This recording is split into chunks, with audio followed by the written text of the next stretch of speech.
ভালোবাসা এটা শুধু একটা অনুভূতি নয়, এটি এক অনন্ত শক্তি যা মানুষকে এক সূত্রে বেঁধে রাখে।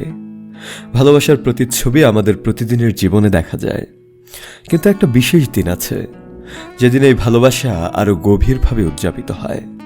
হ্যাঁ, আজকেই সেই দিন। কিন্তু কখন থেকে শুরু হলো এই ভালোবাসা দিবস? কেন 14 ফেব্রুয়ারিকে ভালোবাসার প্রতীক হিসেবে দেখা হয়? আজ আমরা ফিরে যাব ইতিহাসের পাতায়, খুঁজে দেখব ভালোবাসার এই উৎসবের আসল গল্প। ভালোবাসা দিবসের ইতিহাস ঘিরে রয়েছে এক করুণ কিন্তু সাহসী গল্প। মূলত 3য় শতকের রোমান সাম্রাজ্যের কথা। তখন রোমের সম্রাট ছিলেন 2য় ক্ল্যাডিয়াস। তিনি বিশ্বাস করতেন অবিবাহিত পুরুষেরা যুদ্ধে আরও দক্ষ সৈন্য হতে পারে, তাই তিনি তরুণদের বিবাহ নিষিদ্ধ করে দেন।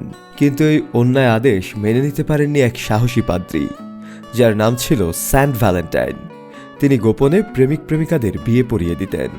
যখন এই ঘটনা সম্রাটের কানে পৌঁছায়, তখন ভ্যালেন্টাইনকে গ্রেফতার করা হয়। জেলে থাকার সময় ভ্যালেন্টাইন নিজেই প্রেমে জড়িয়ে পড়েন জেলারের অন্ধ মেয়ের সঙ্গে। তিনি সেই মেয়েটিকে চিঠি লিখতেন। প্রেমের বিষয়বস্তু লেখার পর তিনি লিখতেন, ইতি তোমার ভ্যালেন্টাইন। এটি পরবর্তী সময়ে ভালোবাসার প্রতীক হয়ে ওঠে। অবশেষে 270 খ্রিস্টাব্দে 14 ফেব্রুয়ারি ভ্যালেন্টাইনকে মৃত্যুদণ্ড দেয়া হয়। তার আত্মত্যাগের স্মরণেই পরবর্তী সময়ে এই দিনটি ভালোবাসা দিবস হিসেবে পালিত হতে থাকে। যদিও এই দিনটির মূল ইতিহাস করুণ, তবুও এটি আমাদের শেখায় যে ভালোবাসার শক্তি সবকিছুর ঊর্ধ্বে। সময়ের সঙ্গে সঙ্গে ভালোবাসা দিবস শুধুমাত্র প্রেমের মধ্যে সীমাবদ্ধ নেই, এটি বন্ধুত্ব, পরিবার, নিঃস্বার্থ ভালোবাসারও প্রতীক হয়েছে। আজ আমরা আমাদের প্রিয়জনদের কাছে ভালোবাসার বার্তা পৌঁছে দেই, হোক না তা একটি ছোট উপহার বা একটি চিঠি, অথবা সামান্য কিছু সুন্দর মুহূর্ত।